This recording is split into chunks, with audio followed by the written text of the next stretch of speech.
या hello all, सबका स्वागत है एचपीसीएल प्रिपरेशन स्ट्रेटेजी वीडियो में।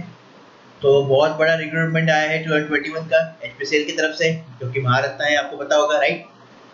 तो इस वीडियो में वही डिस्कशन करने वाले हैं कि आपका एक्सपेक्टेड एग्जाम डेट क्या हो सकता है, क्या सिलेबस है, पैटर्न क्या रहेगा पेपर का, मैकेनिकल, इलेक्ट्रिकल, इंस्ट्रूमेंटेशन, सिविल के लिए, और एक आखिर में आपके लिए मोटिवेशन रहेगा।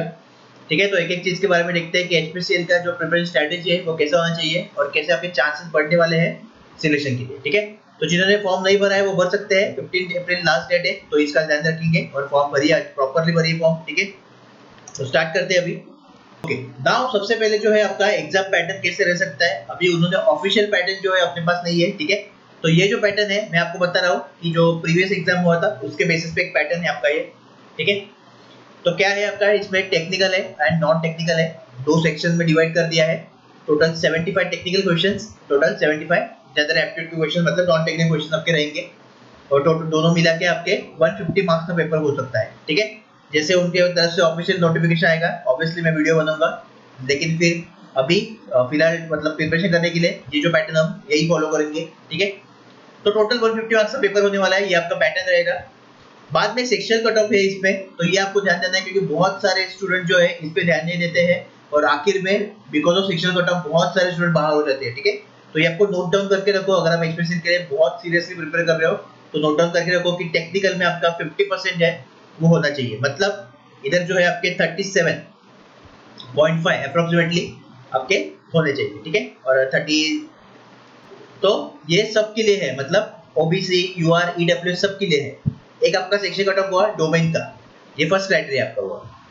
सेकंड आपका क्राइटेरिया है ओवरऑल का, तो ओवरऑल 60% आपका चाहिए, मतलब टोटल सपोज 150 मार्क्स का पेपर हुआ तो इसमें आपको 90 मार्क्स लाने हैं अगर आप यूआर ईडब्ल्यूएस में हो, और अगर आप एससी एसटी पीडब्ल्यूडी ओबीसी में हो तो आपको 50% तो कंपलसरी लाना है। ठीक है, ऑब्वियसली सिलेक्शन आपका मेरिट में होने वाला है, लेकिन ये है मिनिमम क्राइटेरिया जो फुलफिल आपको करना है पहले, बाद में आपका मेरिट लिस्ट पे नाम आएगा। ओके, तो ये आपका होने वाला है, तो इतना आपको स्कोर करना है। तो देख सकते हैं आपकी 150 का अगर पेपर हो तो 90 मार्क्स से आपका मिनिमम क्राइटेरिया है।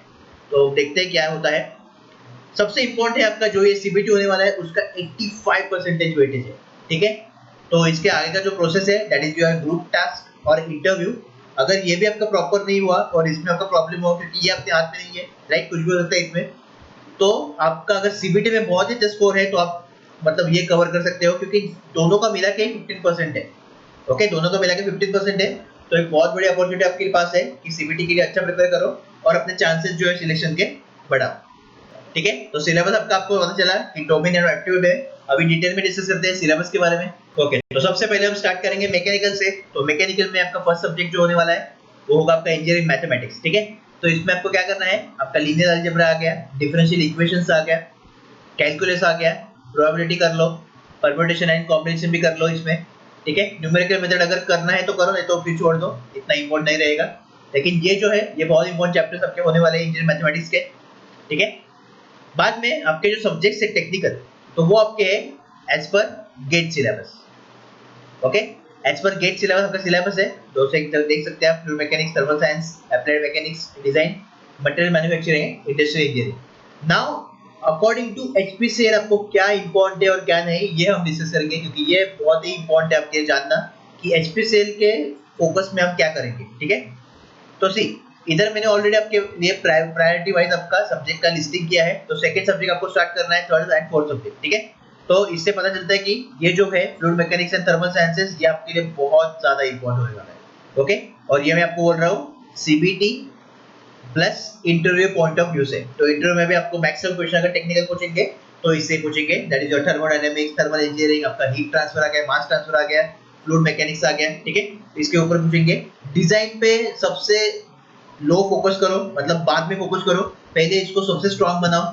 ठीक है, बाद में आप डिजाइन बता सकते हो, एप्लाइड मैकेनिक्स, एंड बाद में मटेरियल मैन्युफैक्चरिंग, इंडस्ट्रियल, इस पे सबसे लो वेटेज आपका रहेगा, सबसे हाई वेटेज आपका यही रहने वाला है। ठीक है, ये और मीडियम वेटेज ये, और बाद में लो वेटेज। तो ये आपका हुआ। अभी जो गेट स्टूडेंट है, गेट स्टूडेंट जो है ऑब्वियसली उनको प्रॉब्लम नहीं है, अपने नोट्स जो है रेफर करो, एंड जो मैं आपको वो बुक बता रहा हूँ वो प्रैक्टिस के लिए वो आप यूज कर सकते हो। अभी प्रॉब्लम आएगा नॉन गेट स्टूडेंट को, जिन्होंने गेट का प्रिपरेशन नहीं किया है, उनको एचपीसीएल का प्रिपरेशन करना है। ठीक है, देखिए आपको 1 ईयर का जो पढ़ाई है, 1 साल का पढ़ाई है, आपको सिर्फ 2-3 महीने में कंप्लीट करना है, तो ऑब्वियसली बहुत ही मुश्किल नहीं है बोलूंगा मैं, लेकिन चैलेंजिंग है, राइट। लेकिन फिर भी अभी इस समय में 2-3 महीने में आप क्या कर सकते हो, इधर मैंने प्रायोरिटी वाइज दिया ही आपको सब्जेक्ट वाइज, ठीक है। तो क्या करो, हैंड रिटन नोट से जमा करो, ओके। हैंड रिटन नोट जमा करो, आपको ये नेट पे मिल जाएंगे, टेलीग्राम ग्रुप में भी मिल जाएंगे, किधर भी आपको मिल जाएंगे। वो जमा करो, वो पढ़ो, और जितने भी मैं रिसोर्सेज बोल रहा हूँ आपको प्रैक्टिस के लिए, वो यूज करो। इतना आपके लिए इनफ है ये 2-3 टाइम में, ठीक है।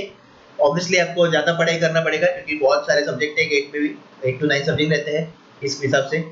लेकिन फिर भी मुश्किल नहीं है, लेकिन ठीक है, नामुमकिन नहीं है, मुश्किल है लेकिन नामुमकिन नहीं है। तो दैट्स व्हाई प्रॉपर फोकस करो, और जितना भी स्ट्रेटेजी है उसके कंपलसरी फॉलो करो, डेफिनेटली चांसेस अपने बढ़ेंगे, ठीक है। कंपलसरी मैं ऐसा नहीं बोलता 100% आपका सिलेक्शन होगा, क्योंकि ये जो बोलता है उससे सतर्क रहो, क्योंकि ये गारंटी अगर इसमें दिया किसी ने तो हो गया फिर, ओके। अभी जो आपके है क्वेश्चन प्रैक्टिस की बुक्स, वो आपको क्या क्या यूज करने हैं। फर्स्ट आप यूज करोगे ईएससी प्रीवियस ईयर के पेपर आप सॉल्व करने वाले हो, जितने मैक्सिमम करो उतने अच्छा ही है, मतलब 30 इयर्स और जितने भी आपके होंगे, राइट। उसके बाद सेकंड पे आप लोगे गेट के 1 मार्क क्वेश्चन सॉल्व करोगे एक साथ सभी सब्जेक्ट के, ठीक है। तो गेट के 1 मार्क क्वेश्चन सॉल्व किया, और GATE 2 marks just safe side के लिए हम क्या करेंगे, गेट 2 मार्क्स के सिर्फ कंसेप्चुअल क्वेश्चन जो है, ओके, क्योंकि आपके पास कैलसी नहीं है एग्जाम में, कैलसी नहीं है, इसलिए कंसेप्चुअल क्वेश्चन को टैकल करो, जो भी कंसेप्ट इसमें है डेफिनेटली आपको वो यूजफुल होंगे, क्योंकि वो कंसेप्ट से ही क्वेश्चन बना सकते हैं, राइट। और डायरेक्टली आपका कॉपी पेस्ट भी हो सकता है, क्योंकि मैक्सिमम चांस है कॉपी पेस्ट होने का, तो 5-6 क्वेश्चन तो कॉपी पेस्ट रहते ही है, ठीक है। तो ये है सबकी प्रैक्टिस का बुक है, आप यूज कर सकते हो। बाद में आपका सेकंड ब्रांच आता है civil branch.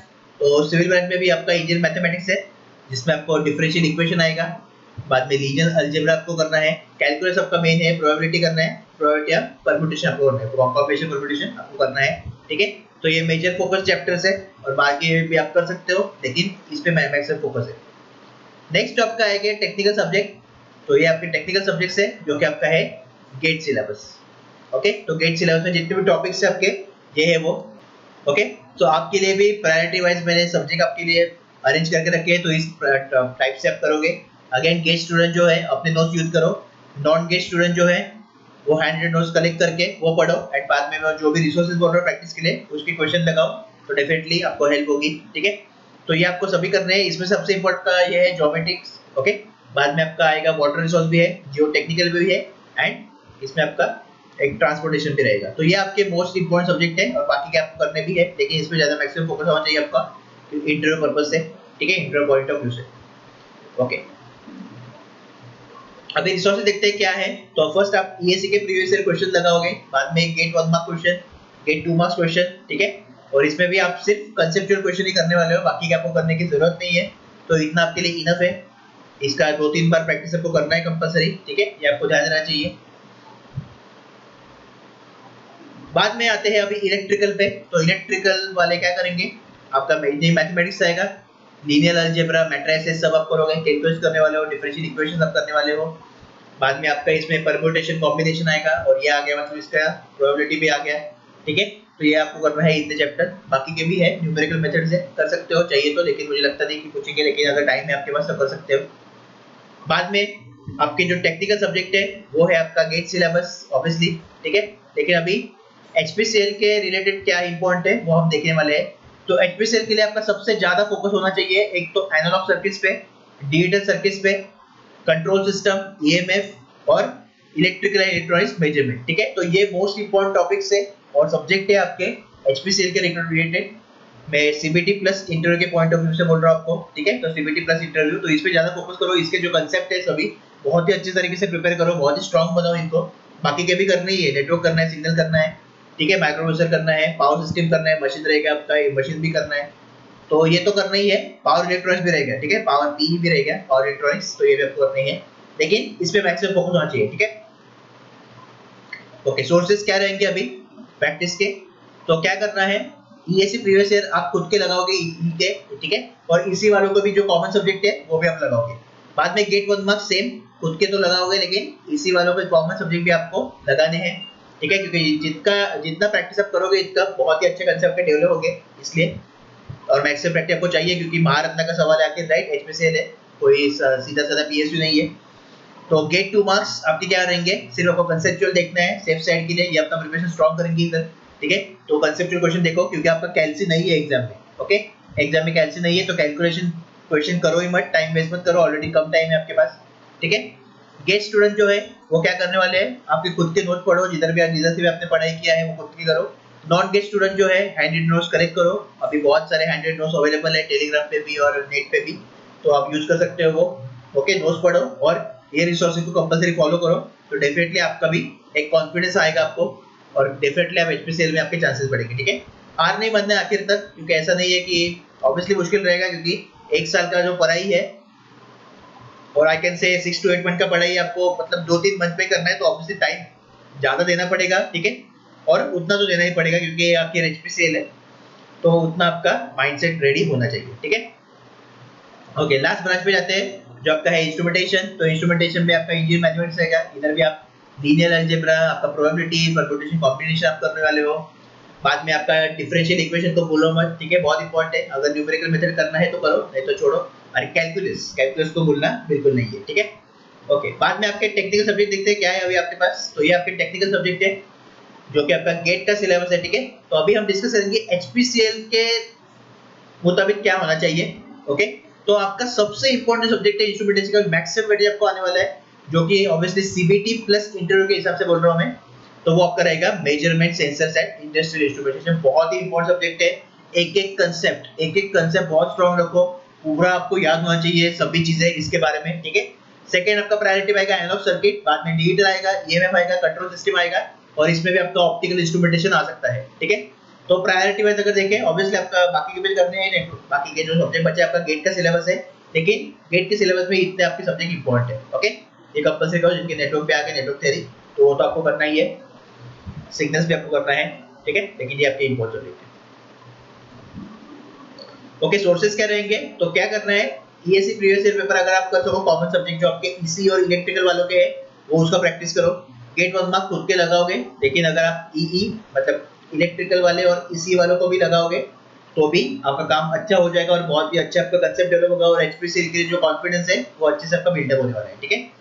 Gate 2 marks only conceptual questions, तो इसमें आपको पता है कि कैलसी नहीं है एग्जाम में, ओके। कैलसी नहीं है, तो जो कैलकुलेशन वाले क्वेश्चन है गेट के, जो बड़े बड़े क्वेश्चन रहते हैं कैलकुलेशन वाले, उनको छोड़ो, कोई टेंशन नहीं है। उसमें से जिस कॉन्सेप्ट के क्वेश्चन देखो, ठीक है, कंसेप्चुअल क्वेश्चन देखो, जिधर आपका कंसेप्ट भी डेवलप होगा और कम टाइम में भी क्वेश्चन बन जाए, मतलब hardly it will take 1 to 2 minute और 2 to 3 मिनट्स मैक्स, ठीक है। तो इतना आपको चीजें ध्यान रखनी है। तो ये आपका था टेक्निकल सिलेबस सभी ब्रांचेस का, ओके। नाउ सी, ये जो सिलेबस आपका जनरल एप्टीट्यूड का, ये कॉमन सिलेबस होने वाला है सबके लिए, ओके। तो अभी तक जो भी हमने डिस्कस किया उसमें आपको एक ही याद रखना है टेक्निकल के लिए, कि टेक्निकल सिलेबस आपका इंपॉर्टेंट है, लेकिन जो आपका मैक्सिमम सिलेक्शन है वो अभी इस पर डिपेंड होने वाला है, ठीक है। टेक्निकल तो मतलब पेपर इसका टेक्निकल का आप कर सकते हो, इजी टू मॉडरेट ही आएगा, लेकिन जनरल एप्टीट्यूड पे मैक्सिमम आपका सिलेक्शन डिपेंड करता है, इसलिए इसका प्रिपरेशन बहुत ही अच्छा होना चाहिए आपका, ओके। तो क्या है आपका जनरल एप्टीट्यूड में, इंग्लिश लैंग्वेज, बाद में इंटेलेक्चुअल पोटेंशियल टेस्ट, ठीक है। तो घबराओ मत, नाम से अलग नाम दिख रहा होगा, लेकिन ये बताऊंगा मैं आपको क्या है। और बाद में आपका है क्वांटिटेटिव एप्टीट्यूड, ठीक है। तो वन बाय वन डिस्कस करते हैं, स्टार्ट अभी। तो इंटेलेक्चुअल पोटेंशियल टेस्ट मतलब आपका रीजनिंग है, उनका अलग वे है, एचपीसीएल का ऑब्वियसली महारत्न है तो अलग वे रहेगा, ठीक है। तो ये आपका नथिंग बट आपका verbal and non verbal reasoning ही है, okay. Verbal and non verbal reasoning ही है आपका, ये है इसमें, ओके। तो वन बाय वन देखते हैं क्या है। इंग्लिश में क्या करने वाले, इंग्लिश में आपको करना है ग्रामर फर्स्ट, ठीक है। इंग्लिश में आपको करना है ग्रामर, बाद में सबसे इंपॉर्टेंट आपका इडियम्स आएगा, बाद में सिनोनिम एंटोनिम पे आएगा, इसमें सिनोनिम एंटोनिम, ठीक है। बाद में आपका कंप्रहेंशन आएगा, कंप्रहेंशन क्लोज टेस्ट आपका आने वाला है, और ग्रामर के जितने भी एप्लीकेशन रहते हैं, जैसे कि error detection, sentence correction, sentence improvement, सभी चीजें आपको आने वाली है, ठीक है।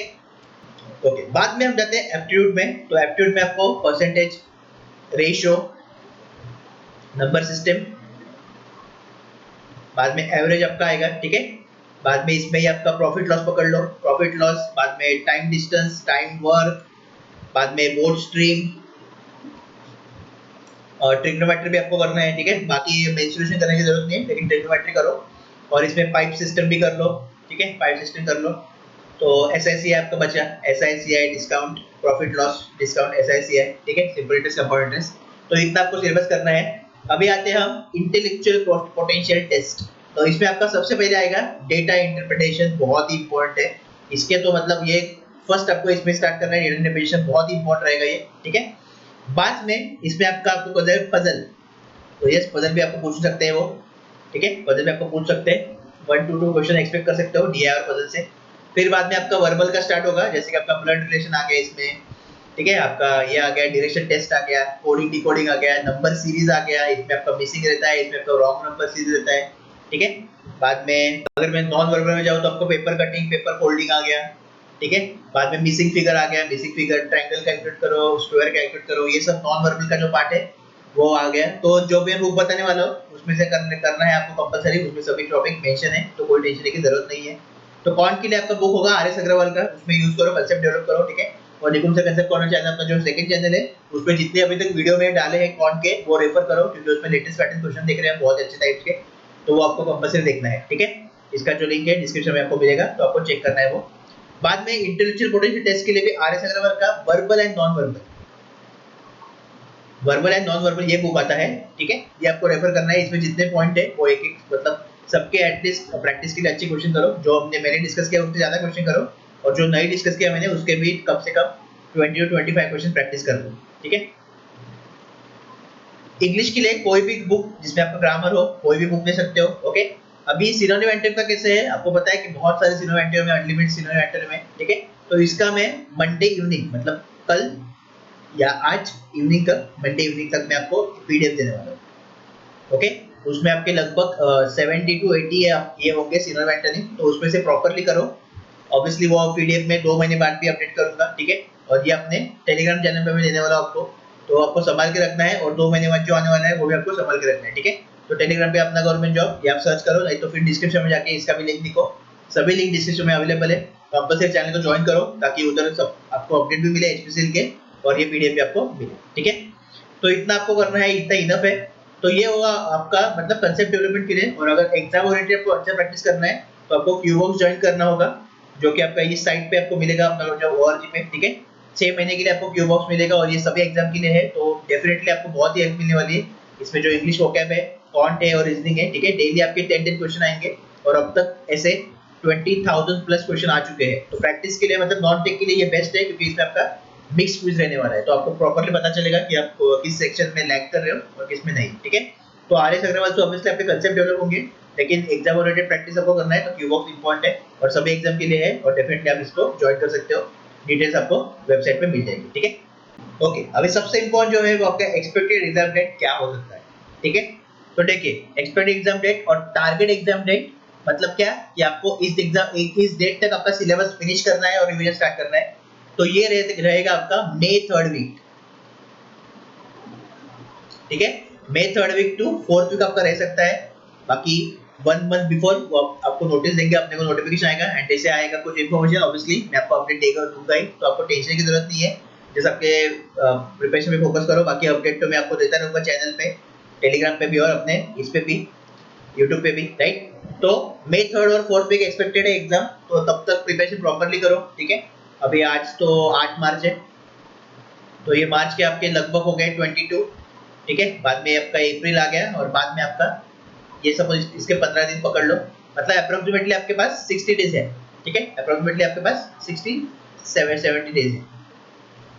तो इतने में आपको आपका सिलेबस को फिनिश करना है, इसलिए बहुत ही इंपॉर्टेंट है कि अभी एक एक आवर, एक एक मिनट, एक एक सेकंड पूरा एचपीसीएल को दो, ठीक है। पूरा फोकस हो जाओ। बाकी जो भी एग्जाम है डेफिनेटली फॉर्म भरो, लेकिन प्रिपरेशन एचपीसीएल का ही करो, ऐसा नहीं कि एचपीसीएल के साथ आप सीजीएल का भी कर रहे हो, ऐसा भी कर रहे हो, ठीक है। वैसा होगा नहीं, क्योंकि पैटर्न एग्जाम का अलग रहता है, इसलिए, ठीक है।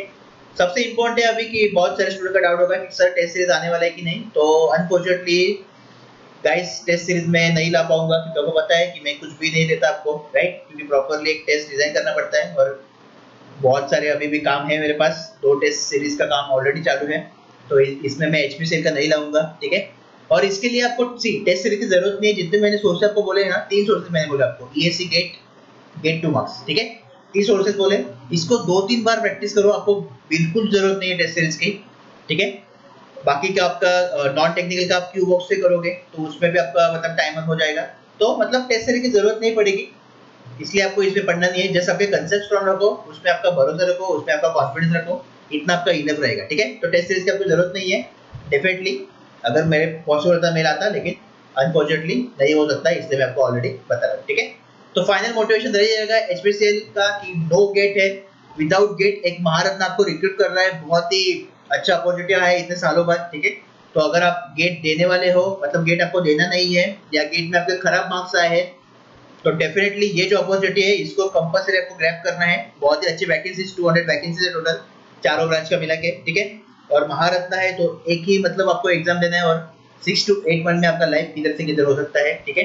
तो मतलब जो भी आपके फेलियर्स है एक ही एग्जाम में सब भर जाएगा। तो इसलिए पूरा जोर लगा दो एचपीसीएल के लिए, कुछ भी नामुमकिन नहीं है, कुछ भी मुश्किल नहीं है, ठीक है। बाकी मैं हुई तो अगर कुछ मतलब हुआ तो मैं डेफिनेटली आपके लिए कुछ भी दूंगा इसको, ठीक है।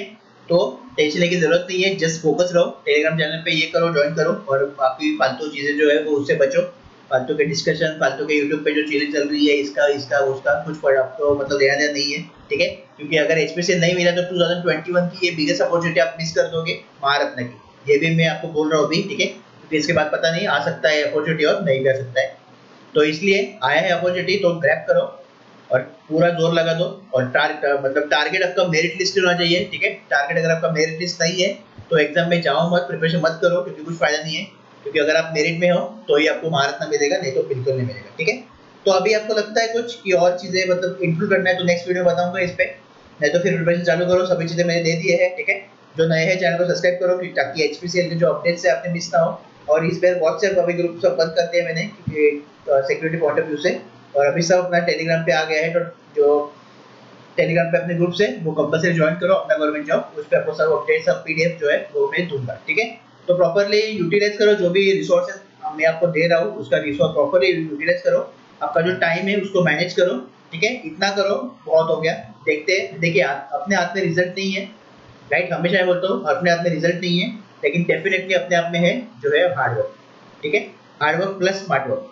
तो स्मार्ट वर्क के लिए मैंने आपको स्ट्रेटेजी वीडियो दे दिया, अभी आपकी बारी, मेरा काम मेरे साइड से हो गया, अभी आपकी बारी है कैसे आप उसको यूटिलाइज करते हो प्रॉपर्ली, कैसे आपको सब चीज़ों को हैंडल करते हो, ठीक है। कुछ भी डाउट हो कुछ भी हो कमेंट करो नीचे, अगर कुछ भी पर्सनल आपको बात करनी है इंस्टा पे डीएम कर सकते हो, नहीं तो अपने ऐप पे भी अवेलेबल रहता हूँ, ठीक है। ऐप पे भी आप मुझे मैसेज कर सकते हो, कोई प्रॉब्लम नहीं है। तो कुछ भी डाउट हो मैसेज करो एंड कुछ भी हो तो कमेंट करो। All the best.